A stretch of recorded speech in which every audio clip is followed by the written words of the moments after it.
Como decíamos, el 2 de diciembre de 2010 se sanciona la ley 26.656 de la Ley Nacional de Salud Mental en la Argentina, donde utilizan como base rectora la Declaración de Caracas, el Principio de Panamá, el Consenso de Panamá, el Principio de Brasilia, los derechos humanos, los derechos de las personas discapacitadas y los derechos internacionales de las personas. ¿Sí?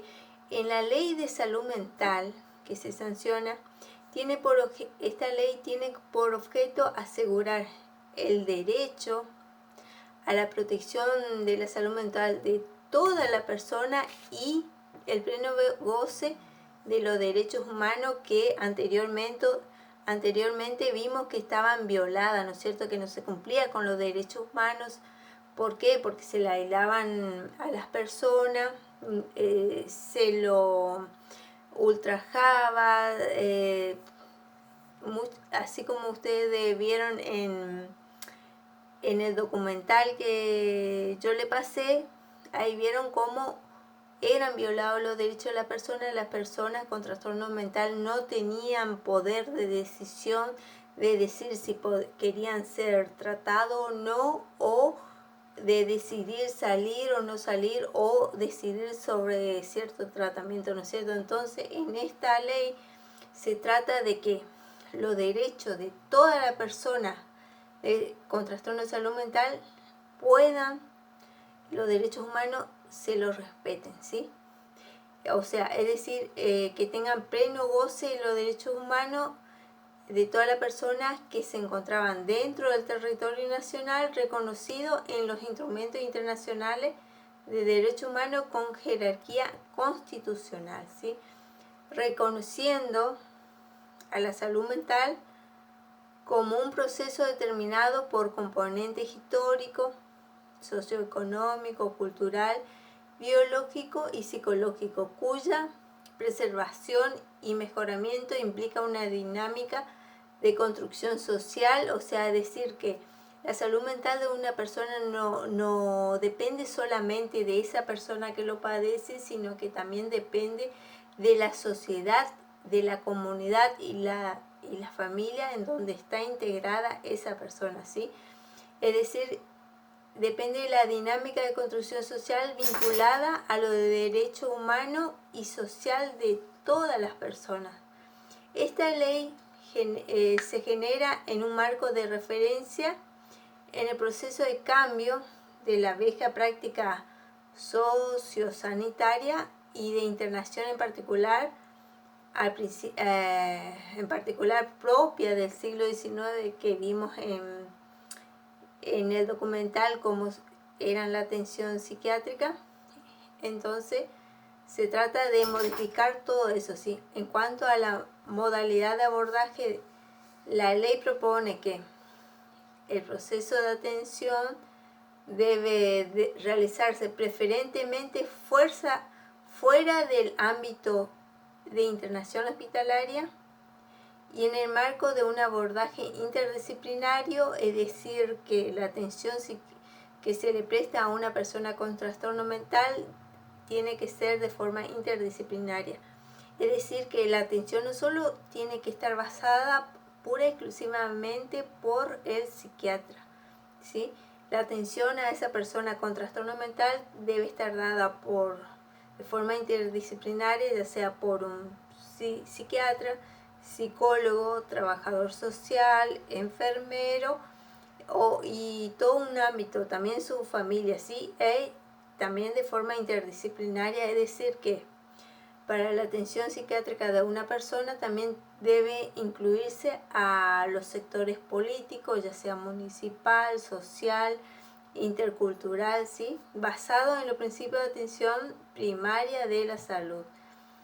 A su vez, hace hincapié esta ley de salud mental en el reforzamiento de la restitución y promoción de los lazos sociales, ¿sí? Es decir, siempre hace hincapié en que la persona con trastorno mental realice su tratamiento dentro de la comunidad cumpliendo con su rol, ya sea de amigo, de padre, de madre, de hermano, ¿sí? De responsable de su hogar, ¿sí?